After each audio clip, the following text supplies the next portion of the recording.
George Washington was the first president of the United States of America. But most of the stories you have heard about Washington, his fighting the British during the American Revolution, crossing the Delaware, or wintering at Valley Forge, come from the time before he was president. And many stories about him are only half-truths or complete myths. The story of young George chopping down a cherry tree and not being able to lie about it was made up by an author writing a biography of Washington to help illustrate his honesty and make his childhood more interesting. Though Washington's role as general in the American Revolution often gets the most attention, his years as president were some of the most important in America's history. As the nation's first president, Washington set precedents, examples that those who came after him followed. After being sworn into office, Washington began to shape the new federal government. He appointed 4 well-known men to help him. He chose economics expert Alexander Hamilton as the Secretary of the Treasury. He named Thomas Jefferson, the author of the Declaration of Independence, as Secretary of State. Military officer Henry Knox became Secretary of War, and former Virginia governor and lawyer Edmund Randolph was chosen as Attorney General. Washington soon began consulting with this group before making important decisions, and the presidential cabinet was born.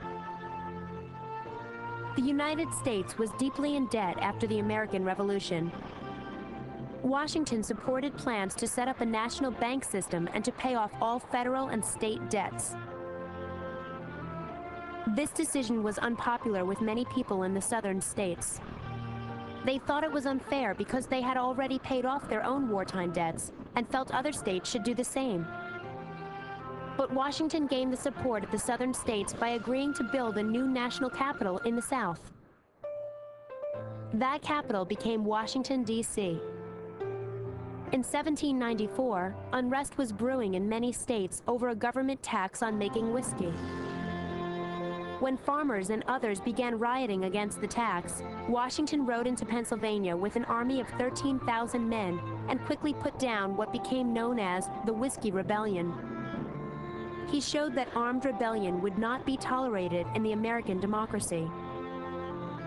But Washington was also a man of peace. He knew that American prosperity depended on trade with Britain.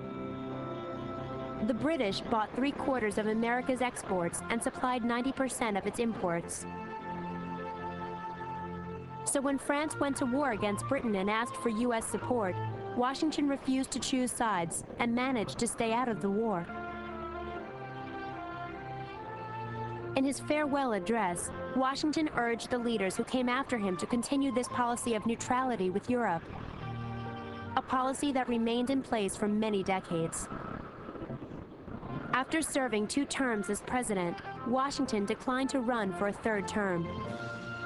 He retired to his Virginia estate in 1797. This decision set an important precedent, too. For nearly 150 years, no other president ran for more than 2 terms. And the 2-term limit became part of the Constitution in 1951. During Washington's presidency, the U.S. established a successful federal government, became financially prosperous, and avoided war. Through these actions and many more, George Washington held the young nation together, helped it grow, and set a course for its bright future.